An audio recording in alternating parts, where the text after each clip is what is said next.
انسانی معاشروں کی ترقی کے اصول بیان فرمائے ہیں کہ انسانی سوسائٹی، انسانی معاشرہ یہ کیسے وجود میں آتا ہے، اسے کیسے قائم رکھا جا سکتا ہے، اور کون سے لوگ اس کے مخالف ہیں، اس کے دشمن ہیں، اس کو نقصان پہنچاتے ہیں۔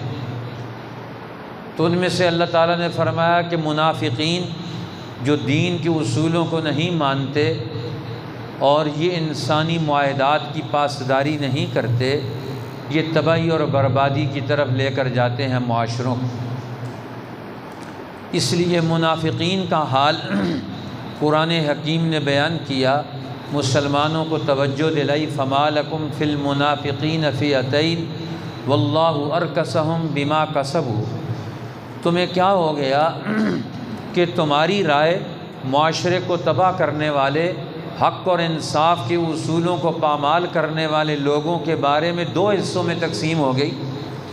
کچھ لوگ کہتے ہیں انہیں گرفتار کیا جائے، قتل کیا جائے، جو انسانی زندگی کے اعلیٰ اصولوں کو پامال کرتے ہیں۔ دوسرے کہتے ہیں کچھ بھی نہ کہا جائے، معاشرے کی منفی قوتوں کو ایسے کھلے بندوں چھوڑ دیا جائے، جو مرضی کرتے رہیں، اس کا کوئی نوٹس نہ لیا جائے۔ قرآن کہتا ہے تعلیم حق کے آ جانے کے بعد تمہارا اس مسئلے میں اختلاف کیوں ہے؟ واللہ ارکسہم بما کسبوا، اللہ نے تو انہیں اپنی دین حق کے غالب کرنے کے میدانوں سے پیچھے دھکیل دیا ہے، انہیں مسترد کر دیا ہے کہ اب وہ کسی میدان جہاد میں اجتماعی ترقی کے کام میں شامل نہیں ہو سکتے۔ اللہ تعالیٰ ان کے لیے ایسے حالات پیدا کرتے ہیں کہ وہ پیچھے رہ جاتے ہیں۔ اتریدون ان تہدوا من اضل اللہ، کیا تم چاہتے ہو جس کو اللہ گمراہ کرتا ہے تم اسے ہدایت دو؟ جو لوگ انسانوں کے لیے کام نہیں آتے، حق کے لیے کام نہیں کرتے، اللہ کے دین کو غالب کرنے کے لیے کردار نہیں ادا کرتے، اب تم ان کی ہدایت کا فکر کیوں کرتے ہو؟ اس لیے اللہ تعالیٰ نے مسلمانوں کو توجہ دلا دی کہ اب تم ان لوگوں سے الگ ہو جاؤ، ان کے اعمال اور کردار کی بنیاد پر ان سے الگ ہو جاؤ۔ پھر دوسری چیز اللہ تعالیٰ نے بیان فرمائی کہ انسانی معاشرہ جو قرآن پیدا کرنا چاہتا ہے، اس کی سب سے بڑی خصوصیت یہ ہے کہ اس میں ہر انسان کی جان، مال اور عزت اور آبرو کا تحفظ ہوگا۔ کسی آدمی کو قتل نہیں کیا جا سکتا، وہاں ناحق قتل۔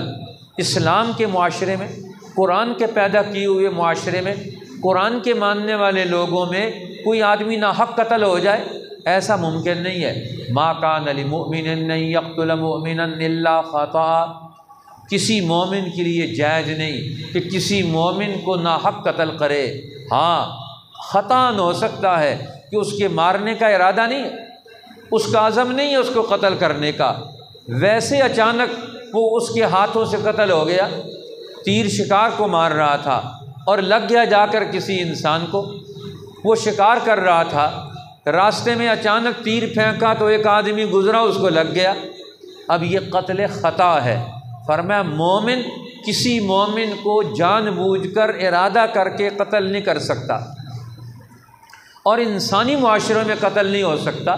اسلام اسے پسند ہی نہیں کرتا، اپنے ماننے والوں کا یہ مزاج ہی نہیں بناتا کہ وہ انسانوں کو قتل کریں، کسی مومن کو قتل کریں۔ اس لیے فرمایا من قتل مومنا خطأ، اور کسی نے اگر خطأ کسی مومن کو قتل کر دیا، فدیۃ مسلمۃ الی اہلہ، اس کی دیت ادا کرے، پوری دیت اس کے وارثوں کو ادا کرے۔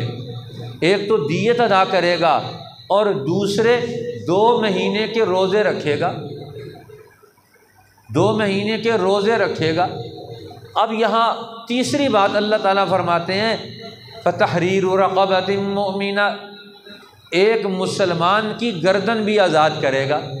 ایک مسلمان کو آزاد کرنا، اس کا دیت اور خون بہا ادا کرنا، اور 2 مہینے کے مسلسل روزے رکھنا، یہ قتل خطا کا یہ جرمانہ ہے۔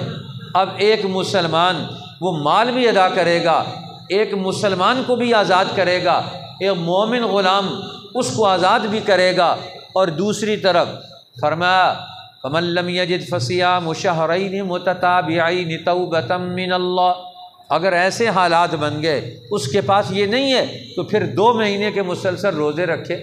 اب مفسرین کہتے ہیں کہ اب ایک مومن کو اس نے قتل کیا، اس قتل کے بدلے میں ایک غلام کو آزاد کرے گا، تو گویا غلامی یہ بھی کیا ہے، یہ بھی ایک قسم کی موت ہے۔ ایک آدمی جو غلام ہے وہ بھی گویا کہ ایک قسم کا مرا ہوا ہے، جب آپ اسے آزاد کرتے ہیں وہ زندہ ہو جاتا ہے۔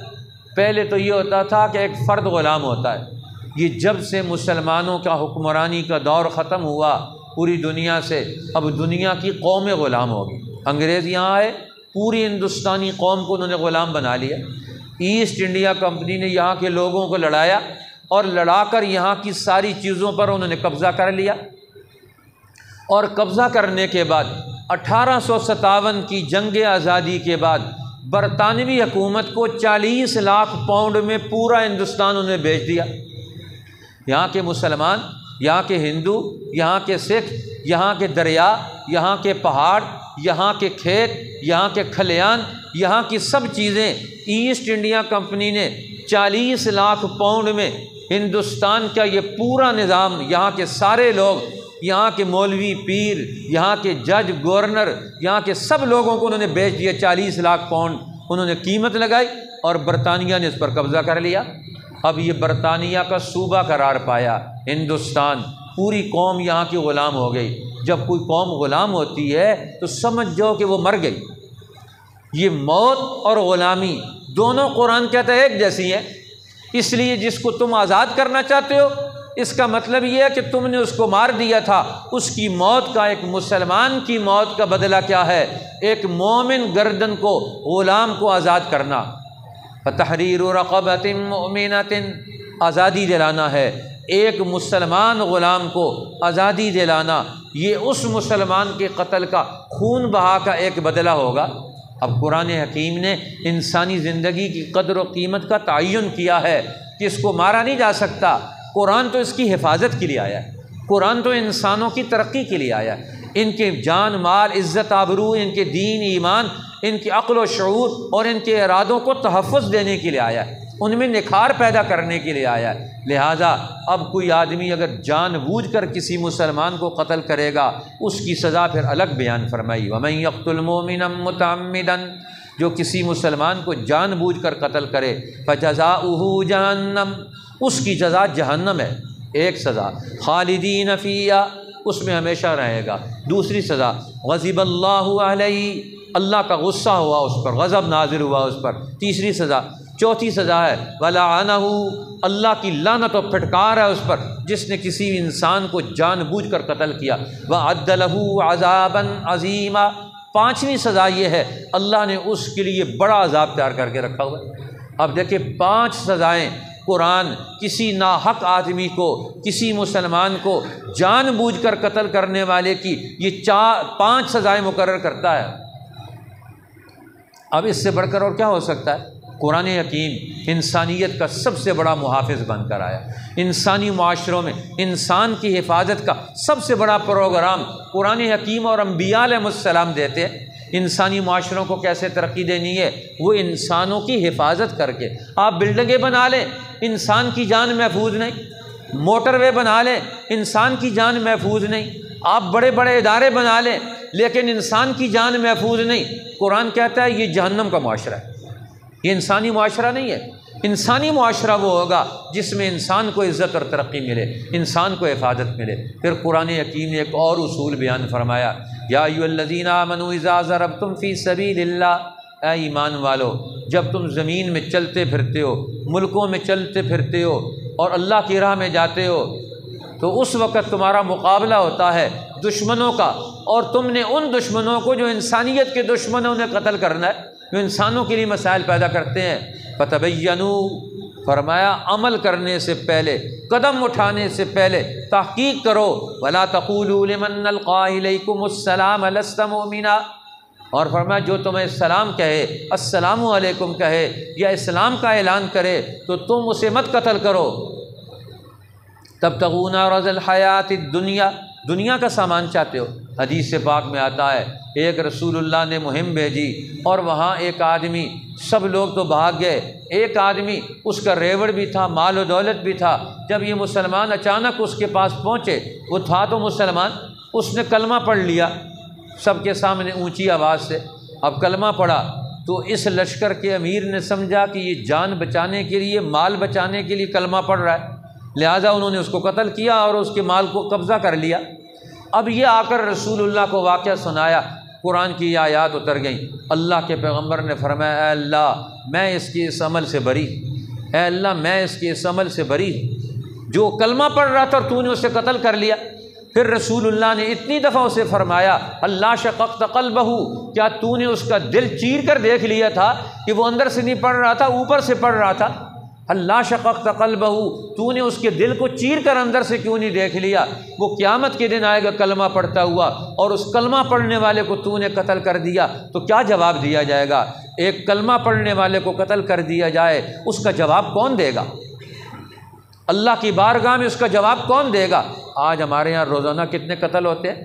کسی ادارے پر، کسی آدمی کے دل پر، اس کے دماغ پر، اس کے خیال میں جو بھی نہیں ریکھتی کہ ہمارے معاشرے میں یہ کیوں قتل ہوتا ہے، یہ ناحق قتل کیوں ہوتے ہیں؟ سڑکوں پر لوگ ایکسیڈنٹ میں مارے جاتے ہیں، قتل میں مارے جاتے ہیں، 5 روپے 10 روپے 1 روپے پر ایک آدمی دوسرے کو وہ تیش میں آ کر قتل کر دیتا ہے۔ اب اس کو کسی نے پڑھایا سکھایا نہیں کہ ایک انسان کو 1 روپے کے بدلے میں اور اپنی ذاتی رائے کے بدلے میں کیوں قتل کرتے ہو؟ اور پھر آج آپ دیکھ لیں پاکستان میں، افغانستان میں، کشمیر میں، فلسطین میں، عراق کے اندر، شام کے اندر، یمن کے اندر آج سینکڑوں نہیں، ہزاروں نہیں، لاکھوں مسلمانوں کو قتل کیا جا چکا ہے، اور مسلمان حکمران موجود ہیں، مسلمان علماء موجود ہیں، مسلمانوں کے ادارے موجود ہیں۔ ان سب کے باوجود یہ لاکھوں انسانوں کا قتل الگ بات ہے، اور یہ لاکھوں مسلمانوں کا قتل یہ کس کے کھاتے میں جائے گا؟ کون اس کا جواب دے گا؟ قرآن کہتا ہے ایک آدمی کو قتل نہیں کیا جا سکتا، ایک آدمی کو جس نے قتل کیا، فرمایا اس نے سارے انسانوں کو قتل کر دیا۔ من احیاها فکأنما احیا الناس جمیعا، جس نے ایک آدمی کو زندہ رکھا اس نے سارے انسانوں کو زندہ رکھا۔ اب قرآن حکیم نے یہ تفصیل کے ساتھ یہ سارے اصول بیان کرنے کے بعد فرمایا معاشرہ چلتا ہے، قائم رہتا ہے، ترقی کرتا ہے عدل و انصاف کی بنیاد پر۔ جس معاشرے سے انصاف ختم ہو جائے وہ معاشرہ تباہ ہو جاتا ہے۔ یا ایھا الذین آمنوا کونوا قوامین بالقسط شہداء للہ، اے ایمان والو اللہ کے لیے انصاف کی گواہی دینے والے بن جاؤ، اگرچہ تمہارے اپنے خلاف کیوں نہ ہو، تمہارے بھائیوں کے خلاف، تمہارے رشتہ داروں کے خلاف کیوں نہ ہو، تم حق اور انصاف کی گواہی دو۔ اس لیے اللہ تعالیٰ نے پھر اہل کتاب کا حال بیان کیا کہ اہل کتاب پر اللہ کی لعنت ہوئی، بل لعنہم اللہ، اللہ نے ان پر لعنت کی۔ فبما نقضہم میثاقہم لعناہم، اللہ نے ان سے جو معاہدے کیے تھے، انہوں نے آپس میں جو معاہدے کیے تھے ان معاہدوں کو انہوں نے توڑ ڈالا۔ معاہدوں کو توڑنا، اللہ کے حکم کو پامال کرنا، اللہ کے قانون کو توڑنا، اللہ کے حکم کو توڑنا، یہ اہل کتاب یہود اور نصارہ کی عادت بن گئی تھی۔ قرآن کہتا ہے ہم نے اسی وجہ سے ان کو ملعون قرار دیا، ان پر لعنت و پھٹکار پیدا ہو گئی، اور مسلمانوں کو اللہ نے حکم دیا سورۃ المائدہ میں۔ اس لیے سورۃ المائدہ یہ آخر ما نزلت، حضرت عائشہ فرماتی ہیں قرآن حکیم کی یہ آخری صورت ہے جو نازل ہوئی، اس میں جو حلال اور حرام ہے اس کو یاد کرو۔ اس لیے حضرت عمر فرمایا کرتے تھے اپنی عورتوں کو اور اپنے بچوں کو، معاشرے کے سمجھدار لوگوں کو سورۃ المائدہ یاد کرواؤ، سورہ نور بھی یاد کرواؤ۔ اس سورہ مائدہ میں حلال اور حرام کے سارے احکامات ایک جامع شکل میں، آخری شکل میں قرآن حکیم کی آخری صورت نازل ہوئی، اس میں ساری چیزیں جمع ہو گئی ہیں۔ لہٰذا اس کی تفصیلات کو جاننا، اس کے اصولوں کو سمجھنا، اس پر عمل کرنا یہ مسلمانوں کے لیے بہت ضروری چیز ہے۔ اس لیے اللہ تعالیٰ نے اس میں ایک اصول سمجھایا، تعاونوا علی البر والتقوی، نیکی اور تقوی کے کام میں ایک دوسرے کا تعاون کرو، ولا تعاونوا علی الاثم والعدوان، اور گناہ اور زیادتی کے کام میں ایک دوسرے کا تعاون مت کرو، اللہ سے ڈرو، انصاف قائم کرو۔ اور پھر فرمایا انصاف کیسے قائم ہوگا؟ اس کے لیے اللہ تعالیٰ فرماتے ہیں انصاف قائم کرنے کے لیے شہادت حق کی ضرورت ہے۔ جہاں کوئی آدمی غلط کام کر رہا ہے تمہاری رائے اس کے خلاف ہونی چاہیے، تم حق کی شہادت اور گواہی دو۔ جس معاشرے میں شہادت حق دینے والا کوئی نہ ہو، انصاف کی گواہی دینے والا نہ ہو، اب پاکستان میں کوئی آدمی اگر شہادت دے دے تو ساری نسلیں اس کی برباد ہو جاتی ہیں۔ اب شہادت کون دے؟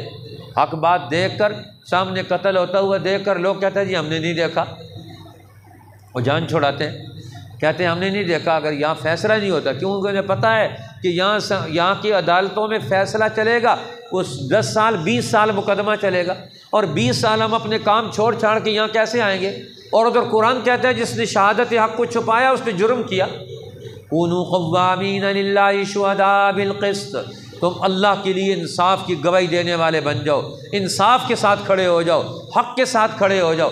آج حق کے ساتھ کھڑا ہونے والا کوئی بھی نہیں ہے مسلمان، لیکن حق کے ساتھ کھڑے ہونے والا کوئی مسلمان نہیں ہے۔ اس لیے قرآن کہتا ہے کامیاب وہ لوگ ہیں جو حق اور انصاف کے ساتھ کھڑے ہونے والے ہیں۔ اللہ جل شانہ ہمیں دین کی اصول ان کی سمجھ عطا فرمائے، ان کا عمل عطا فرمائے، اور ہمیں رائے حق پر استقامت عطا فرمائے، اور انسانیت کے قتل کے جو منصوبے بنانے والے لوگ ہیں اللہ تعالیٰ ان ظالموں سے، ان قاتلوں اور ڈاکوؤں سے، ان لٹیروں سے جو امریکہ اور یورپ اور دنیا کی ان بدماش قوتوں نے دنیا میں قتل و غارت گری پھیلائی ہے، اللہ ہمیں ان ظالموں کے منصوبوں سے محفوظ فرمائے، اور دنیا کو پھر سے امن اور انصاف کا، عدل اور ترقی کا، انسانیت کے احترام کا وہ اعلیٰ ترین دور عطا فرمائے، جس سے ہماری دنیا بھی بن جائے اور ہماری آخرت بھی بن جائے۔ وآخر دعوانا ان الحمد للہ رب العالمین۔